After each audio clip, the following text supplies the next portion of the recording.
महायुद्ध हा एकदम धुराळ विषय आहे.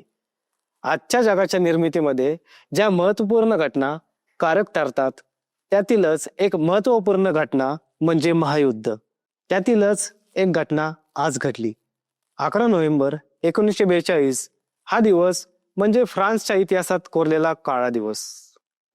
हिटलरच्या जर्मन सैन्याने फ्रान्सवर पूर्णपणे कब्जा केला. जर्मनीने केलेला हा फक्त भूप्रदेशावरच नाही तर राजकीय, सैनिकी आणि मानसिकतेवर केलेला विजय होता. या मोहिमेत जर्मनीने ब्लिट्झक्रीग्स म्हणजेच विजेच्या वेगाने आक्रमण या तंत्राचा वापर केला.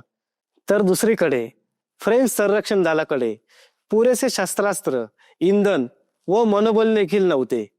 याच कारणामुळे फ्रान्सच्या नेत्यांनी काही तासातच शरणागती पत्करली. जर्मन सैन्याने या चढाईत भूमध्य समुद्र किनाऱ्यावरील सर्व ठिकाणं ताब्यात घेतली.